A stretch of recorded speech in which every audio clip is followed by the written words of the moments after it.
सोनूबाई मस्त शायरी आहे. दे तो मोबाईल इकडे दे. दे सबूत दाखवतो.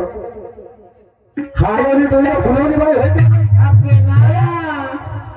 नाही का कुठं राहिला सांगत होता. साऊथ मध्ये तो पिक्चर सुद्धा निघलेला आहे. त्याचं नाव आहे कनप्पा. ज्यानं आपल्या मुखाने त्या पिंडीवरती पाणी आणि पुण्या नदीच्या त्या स्वर्णमुखी नावाच्या नदीतला पाणी आणलं. काही कच्च्या गोळ्या आहेत का? दिसून राहिलं का? नाही दिसून राहिलं का? दिसते का सर्वांना इथे? नाही दिसून राहिलं का? तोंडात पाणी टाकून राहिला. मला वाटतच होता तुला पहिलेच सांगितलं का 2 वर्षाच्या अगोदर प्रश्न हा माझाच होय. उजगाव चांदण्यामध्ये तुला विचारणारा मीच होय. हा अंग्रेज बिल्ली और हमको आगे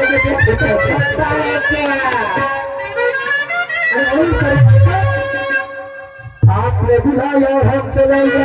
आपका उपकार है. आमचे जावई पुढके साहेब रवीजी त्यांचे धन्यवाद मानतो की दुसऱ्यांदा मला या ठिकाणी प्रचारण केलं. आपने बुलाया हम चले ये आपका उपकार है.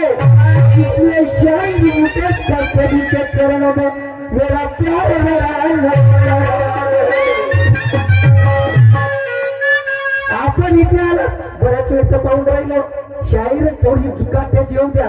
पहिलाच गणा गवणीला 2 वाजले वाजवायला पाहिजेच नव्हता. आपण इथे आलात आता चेहरा ठेवा हसरा. आपण इथे आलो आता चेहरा ठेवा हसरा. असतील घरचे काही प्रॉब्लेम त्यांना थोडा दुसरा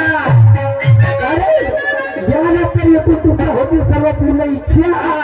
तर आज माझ्याकडून माझ्या संचाकडून या दिवाळीच्या आणि भाऊबीजेच्या हार्दिक शुभेच्छा. चांगला ते ज्ञानाची मी पहिलेच म्हणलं का बाई हा प्रश्नाचं उत्तर 100% आहे. एकही गेलं नाही सिद्ध करून जातो. तेही नाही तर माझ्याजवळ आहे नोटबुक बिलकुल बॅग मध्ये रेडीच ठेवतो. काय वाटलं तुम्हाला? अरे म्हणून मला म्हणायचं आहे काय म्हणायचं आहे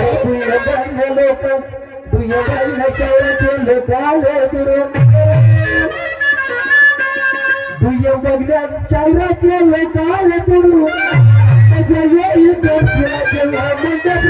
भरून हे म्हातारे तर बसतात बसल्या पाहिजे आपल्याला पोरी तरुण. अशी होऊ द्या शायरी सोनूची की सर्वांचा दिल जाईल घर बाहेर. अरे पाहिलं कर्ज म्हटली आहे.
नसल जमत तर तुमच्या ते माझी जबरदस्ती होती का नाही अरे मंजिल चाहे कितनी भी ऊंची हो मगर रास्ते हमेशा पहले के नीचे होते मंजिल चाहे कितनी भी ऊंची हो रास्ते हमेशा पैरों के नीचे होते हैं उसमें अगर आदमी के बुलंद हो तो बड़े से बड़े मुकाम भी पीछे होते हैं इसलिए हमारे बुजुर्ग कहते हैं कि नैया से डर कर नैया पार नहीं होती और कोशिश करने वाले की कभी हार नहीं होती आणि म्हणून मला बोलायचं आहे शाहीर काय म्हणायचं मोठं तावानं सांगून राहिली हशीच हो का शाहीर बाप रे ताऊने का देवया पालक करेंगे माझा रंग नाही पाहताय मी उसे कोई रंग पाहून चले ताऊने का देवया पालक करेंगे आणि मारीन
माझ्याजवळ सबूत सहित सांगितलं ना पुन्हा आणि बाईला मी एक प्रश्न विचारलो माय बापा असा आहे भक्त कोणता असा आहे भक्त तर तो भक्ताला पहिल्यांदा सांगितलं का भक्तीच्या गणितीची भक्ती होती तिनं त्या परमेश्वराची पूजा केली मूळ बाळ नव्हतं म्हणून मुलगा झाला पण काय नशीब तिचे मोठे मोठे फोडे मोठे मोठे पेंड त्याच्या पाठीचा कणा निघून गेला आणि त्याला क्षते पडले म्हणजे चिरे पडले होते 16 वर्ष भक्ती केली त्या राजाने तर ते चिरे काही दुरुस्त झाले नाही शेवटी राजाने रागाच्या भरात त्याला घराच्या बाहेर काढलं आणि घराच्या बाहेर राहणार कुठे म्हणून गावाबाहेर एक मंदिर होतं त्या ठिकाणी वास्तव्यात गेले आणि वास्तव्याला जाता बरोबर गेले त्या ठिकाणी त्या मंदिरात राहत असताना तिथं एक ऋषी आला पूजा करण्यासाठी त्या गणेशजीची आणि येता बरोबर पूजा करता करता जेव्हा वापस जात होता तेव्हा त्या लहान पोराला धक्का लागून गेला धक्का लागता बरोबर त्याच्या अंगावरल्या सर्व पेंडकां क्षतेकात नाहीसे झाले तर तो पोरगा विचारात पडला आणि विचार पडल्या बरोबर तो त्याच्या मागे जाऊ लागला की कोण हा माणूस ज्याच्यापासून माझी सर्व व्याधी नाहीशी झाली आणि म्हणून त्याला साक्षात गणेशजीने दर्शन दिले अरे मी माझ्या मंत्राचं नाव उच्चार करून राहिला म्हणून त्या गणेशजीने त्याला दर्शन दिले पण तुझी काही म्हणू इच्छा ते ऋषी पूर्ण करू शकते तर ते ऋषी कोण मी सांगितलो काय का गणेशजीला बाई सांगू राहिला का तो ऋषीच गणेश होता मग गणेश काय लाला होता विचार नाही काय लाला होता पुन्हा उत्तर सांगतात माझा उमपद राजा वा वा वा वा उमपद अजून कोणत्याही पण कावण्या सांगितल्या का ध्रुवपद सांगून दिले असत्या चांगला झाला असता तिकडे भेटला होता त्याला आणि कुंती नावाची राणी म्हणते वा रे वा आणि ऋषी गणेश आहे का तुमच्याजवळ गणेश माझ्याजवळ आहे गणेश म्हणून तर सांगते काय काय समोर झालं तुमचं तुझं निघाला ऐका माझं नवीन तर काय नाही ऐका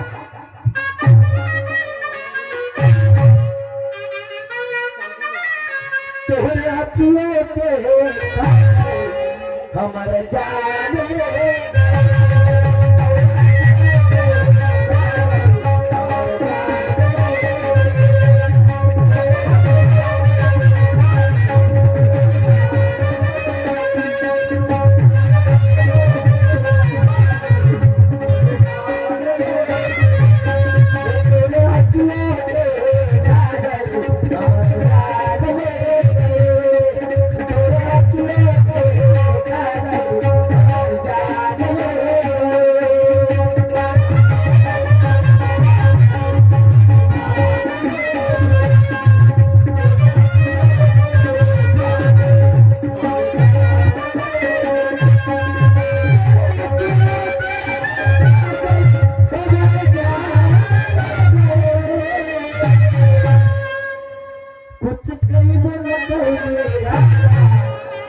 कुछ कोई वो न कहे दिल है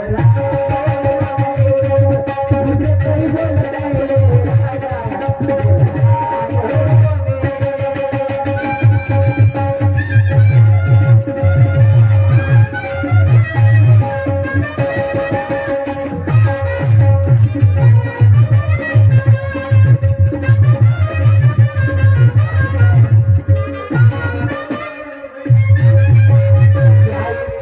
करना या कोई न दे गाली शायरी ऐसी करना या कोई न दे गाली जाएगी शायरी में तो सारे लोग बजाएंगे ताली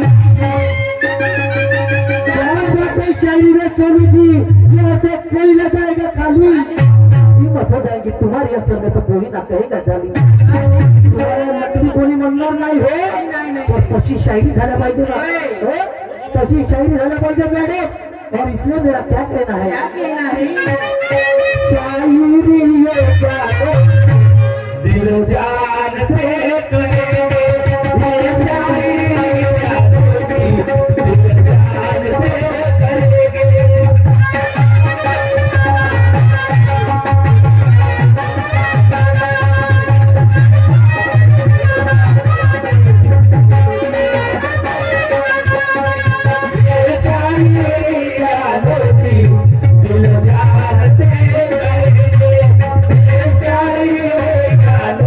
दिल जान से करेंगे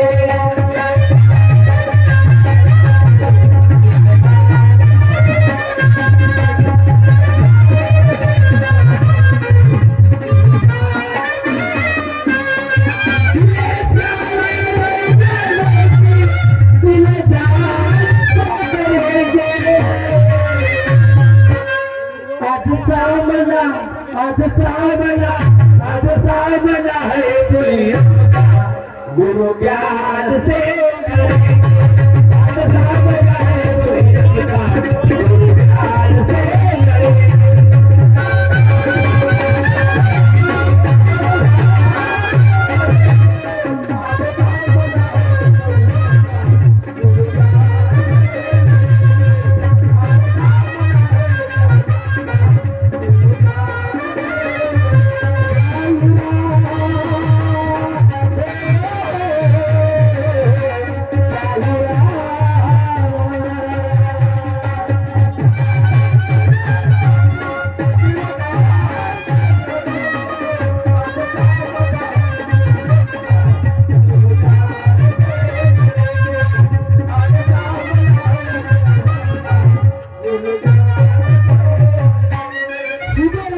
नहीं जा सकते तो टेढ़े रास्ते से भी नहीं जाना सीधे रास्ते से अगर नहीं जा सकते तो टेढ़े रास्ते से भी नहीं जाना किसी के राह पर अगर फूल नहीं बरसा सकते तो काफी भी नहीं बिछा अरे नहीं चट्टी जान की लगाई तो फालतू का टाइम भी नहीं खाना कोई जवाब नहीं दे सकती शायर को गलत जवाब भी नहीं बताना तुमच्यावर जबरदस्ती होती का सांगितलं खरं काही वादाची गरज नव्हती वा वा शायर म्हणते हात नव्हे प्रश्नाचा उत्तर मी विचारलो काय न सांगतो काय सांगितलं का माझ्याकडे व्हिडिओ सुद्धा बनवणार लावत त्याचा अगोदर बसून पण तरी तुमची हार मानायला तयार नाही नको म्हणू ना पण सबूत राहिल्यावर अरे सबूताच्या आधारावर तर चांगल्या चांगल्या फाशी होते अगदी बरोबर आहे होते का नाही आणि म्हणून मला काय म्हणायचं आहे ऐका माझ्यासमोर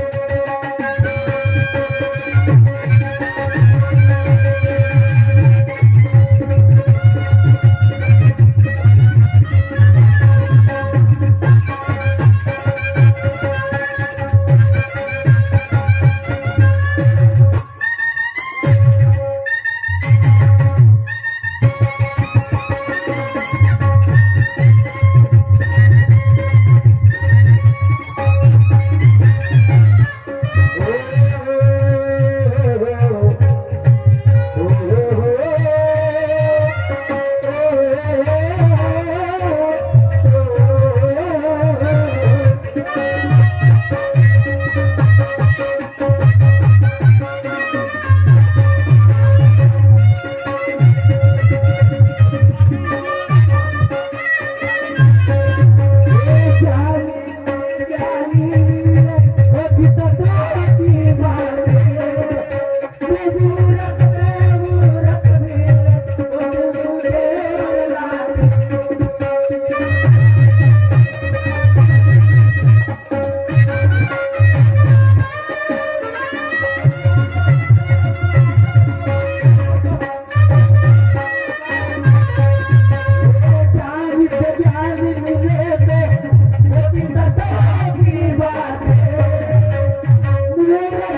जे जातीचे येळा गबाळाचे काम नव्हे हा? अरे आपण सारखे करी जे तक्कड नाही काळ वेळ त्यावेळी मॅडम साहेबा अगर माझी परिभाषा जरी तुम्हाला समजली असती तर वाटायची गोष्टच नव्हती पण तुम्हाला नाही कळली हो आणि म्हणून मला म्हणायचं आहे काय म्हणायचं आहे? लेकिन आपको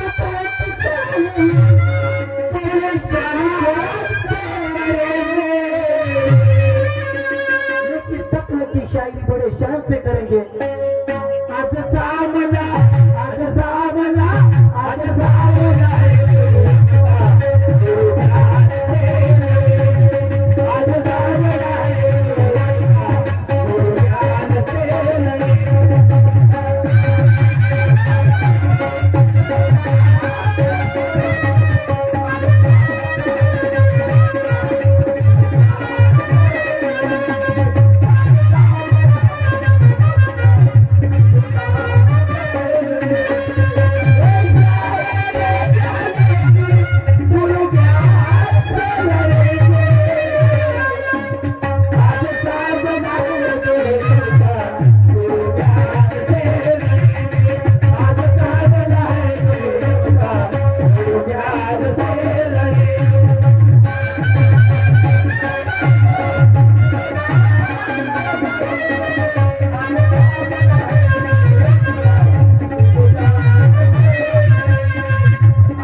आज विचारून गणपतीचा प्रश्न तसाच आता या राऊंड मध्ये माझा प्रश्न आहे ऐका मगाशी भाषणामध्ये ऐकले की पुणे शहराकडून काहीतरी जनजागृती झाल्या पाहिजे कोण केला सावित्रीचा अपमान कोण मारले कोण शेमदगड फेकून मारले म्हणून त्याच पद्धतीनं प्रश्न आहे माझा कसा तर त्या काळात सुद्धा असं झाले तथागत गौतम बुद्धाच्या काळातली गोष्ट तथागत गौतम बुद्धाच्या बेरीज मॅडम साहेब माझा प्रश्न ऐकून घ्या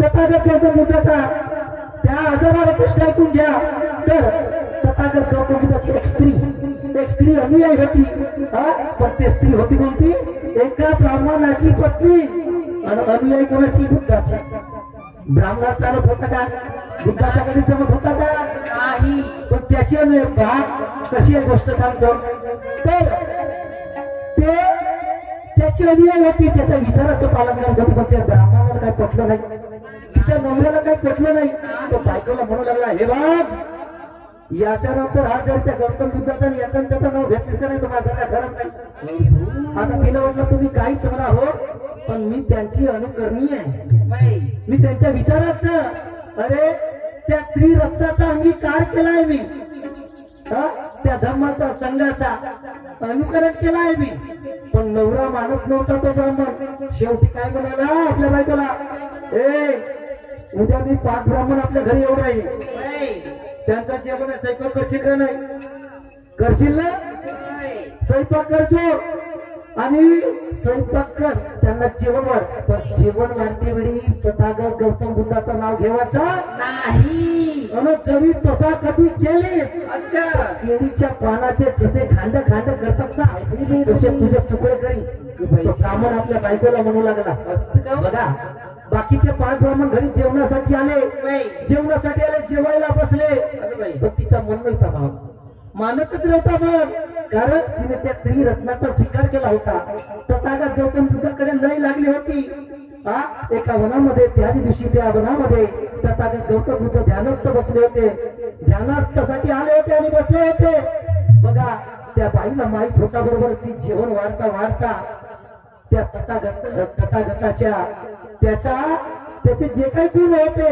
त्याचे विचार होते त्यांच्यावर ओव्या गात होती जेव वाढत होती ते बाकीचे 5 ब्राह्मण रागात म्हणून उठले आम्ही नाही फेकून द्या हिनं त्या गौतम बुद्धाचं नाव घेतलं ना पुरा भ्रष्ट झाला का ना फेकून द्या असं म्हणता बरोबर सर्व रागानं उठले रागानं उठता बरोबर आपापल्या घरी गेले आणि तो नवरा रागात आला तिला मारणारच काय पण तिनं ओव्या गावायला सुरुवात केली ना तर तथागत गौतम बुद्धावर कमीत कमी 500 ओव्या गायल्या नवरा विचारात पडला काय माझी बायको बुद्धाची एवढी एका प्रकारे भक्ती मीही नाही पाहिलो रे परमेश्वरा विठ्ठला मी नाही पाहिलो मी जातीचा ब्राह्मण आणि माझी बायको त्या तथागत गौतम बुद्धाच्या विचाराची अनुकरणी आहे. सांगायचं तुम्हाला हेच आहे का ती बाई कोणती, तिचा नवरा कोणता, तिचा नवरा कोणता, ते 5 जण जेवायला आले होते ते ब्राह्मण. इतिहासातली गोष्ट नाही, काही अध्यात्म नाही, हेही क्लिअर करून देतो तुम्हाला. हेच सांगायचं आहे. आणि म्हणून समोर मला काय म्हणायचं आहे,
एक सवाल है मेरा जो ज्ञानी गुणवान से सांगायचं आहे तुम्हाला.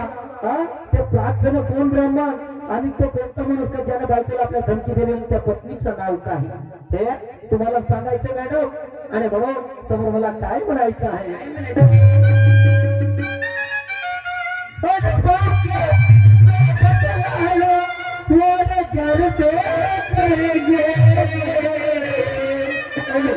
सही बतलाना और ज्ञान से करेंगे. आज सामना आज सामना आज सामना है गुरु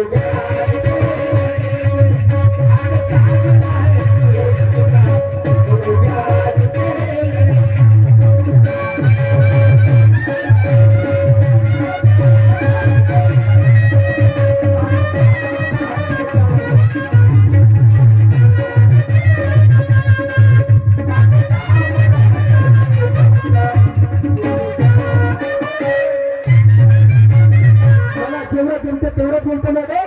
जो निभाला सको वादा नहीं करता, मैं बात नहीं करते कभी ज्यादा नहीं. तमन्ना हो मेरी आसमान छूने की, मगर किसी को बेवजह गिराने का इरादा नहीं रखता. ते सत्य सांगेन मॅडम. पुन्हा बाईने मला एक प्रश्न विचारला, तर तो प्रश्न होता बाईचा का धड आहे पण शिर नाही. हो, आणि ते माय पोरासोबतच तिचे संबंध घडले. धड आहे पण शिर नाही, तर मग ते माय कोणती असेल. ऐकून घ्या, तुमच्या प्रश्नाचं उत्तर देतो. माय कोणती असेल तर ते पोरासोबत सुद्धा संबंध करू शकते. तर माया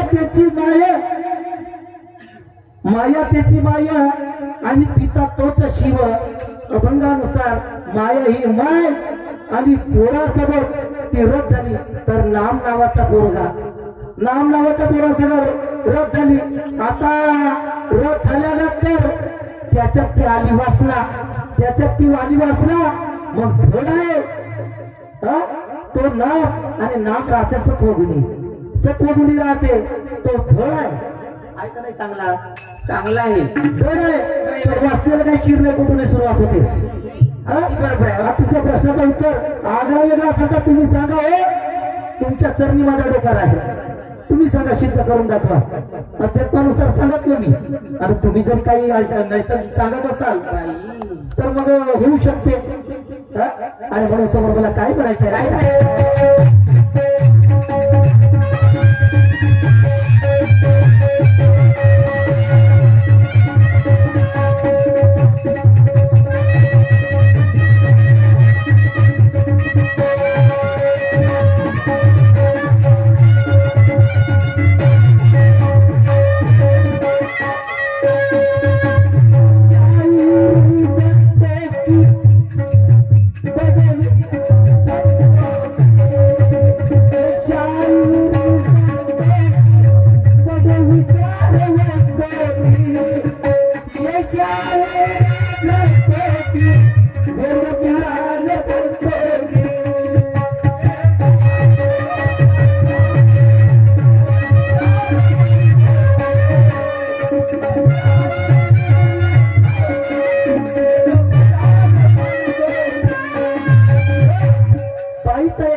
वाक्य आवडलं मला की मग त्या तत्वाची शायरी झाल्या पाहिजे नाहीतर काही शायरांनी या शायरीला गालबोट लावून ठेवला आणि शायरी कशी झाली पाहिजे मग ते बाईचं म्हणणं माझं नाही की नाताच्या घरची उलटी खुलं आणि पाण्याला लागली मोठी तहान बाईनं म्हणलं असं वाक्य बाईच्या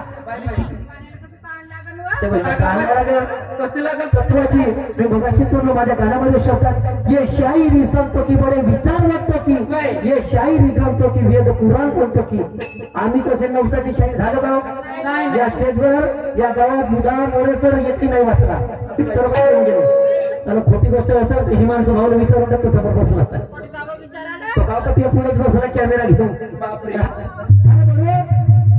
आणि म्हणून बाईनं म्हटलं खरीच गोष्ट आहे नाकाच्या घरची उलटी गुन्हा पाण्याला लागली मग ते तहान कशी लागते पाण्याला तहान लागू शकते का पण लागते ते संतांच्या उलट्या खुणा ते आपल्याला कळलं पाहिजे ऐका मी कोण्या पद्धतीत सांगतो ही शायरी ही संता घरी अरे शायरी संता घरी तमाशा आणि म्हणून म्हणतो की नाताच्या घरची उलटी गुन्हा पाण्याला लागली मोठी तहान निर्गुणपूरचा तमाशा कशी शायरी झाल्या पाहिजे मॅडम आणि तोच उदाहरण पटवतो काय सांगतो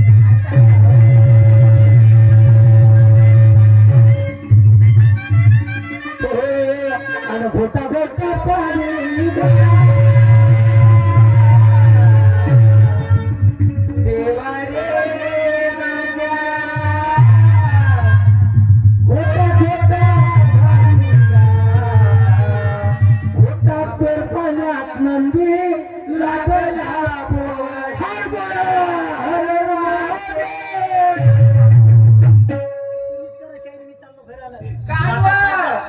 बापानं पाहिलं तरी घोटावर पाण्यात नंदी कोणी लागेल का लाकडा मारतील याचे लोक लाकडा मारतील का पण बाईच्या म्हणण्यानुसार शायरी संत पाण्याला लागली मोठी तहान आणि नाताच्या घरची उलटी गुन्हा आणि माझा म्हणणं तोच आहे का शायरी संत घरी तमाशा निर्गुण पोरी तो घोटा कोणता असं लिहिणीवाल्यान करत नाही बाबा आमचे परम मित्र इंदुरख्याचे कमीत कमी जेव्हापासून शायरीला सुरुवात केली आमचे फॅन आमचे मित्र आमचे सर्वच काही आदरणीय दिनाची हरकते यांच्याकडून आम्हाला 101 रुपयाचं प्राईज मिळालं धन्यवाद लाख लाख शुक्रिया तर नाताच्या घरची उलटी गुन्हा पाण्याला लागली मोठी तारा उदाहरण सांगतो घोटा गबर पाण्यामध्ये नंदी बोनी लागते का मग त्याच्यासाठी उदाहरण आहे कसं अरे चिंचेच्या पानावर देऊळ बसवले आधी कळस मग पाया रे आईच्या गर्भामध्ये बाळ राहायचं उलटा टांगला माय बहिणी इथे बसल्या सांगतील माझ्या माय बहिणी मी लहान आहे त्यांच्यापेक्षा लेकरासारखा आईच्या गर्भामध्ये बाळ राहायचं उलटा टांगला खाली राहते उलटा वर राहते पाय मग त्या ठिकाणी गर्भात राहते पाणी आणि घोटा घोटा घोटा पाणी घोटा कोणता घोटा एवढा नाही का पाणी मग आता आईच्या गर्भात मिठी टांगली राहते तुझे पाय राहतात वर त्या एवढं राहते पाणी नंदी नाही लागेल बोलणी घोटा म्हणजे 3.5 हात 3.5 हाताला घोटा प्रत्येक मनुष्याचा देह 3.5 हाताचा आहे इथपर्यंत जो भाग राहतो तो खुल्यासारखा आहे ना हा छो घोटा झाला पाणी नंदी लागेल का नाही लागेल समजा तू हाई म्हणतेस तर हाई लागते पायाला वर केलं कारण पूर्व दिशा ही बाई. अरे पूर्वेकडून निघालो पायी बघितलं पश्चिमेचा घाट जन्म झाला माणसाचा मुंडक्याकडून झालं का नाही बाई. तेव्हा घोटा झाला ना बाबा एवढा पाणी तर लागेल का नाही गंदी गेलो. म्हणूनच म्हणून राहिलं पाहिजे ताड्या लाथा नको तार जमाला नाही हो बाई. कारण का नाही. त्याच्यासाठी बोलून राहिलो घोटा घोटा पाणी घोटा घोटा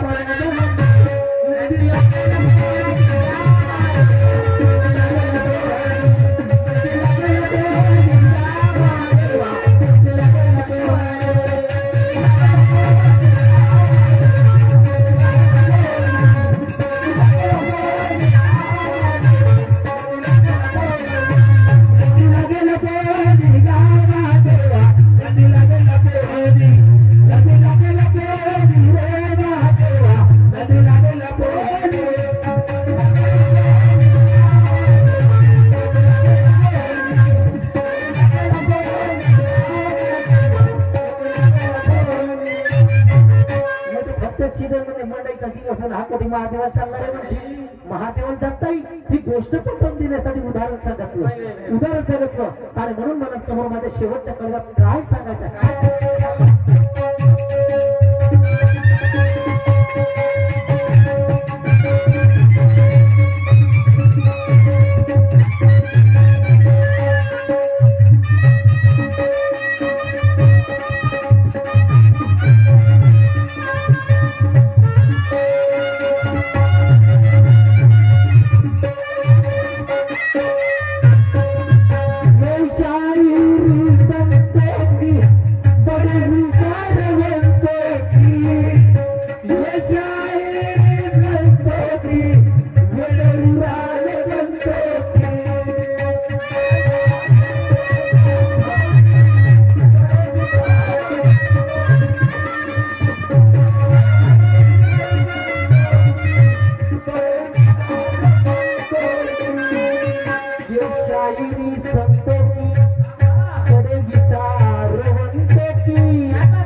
सामना सम्मान से करेंगे आज सामना आज सामना आज सामना है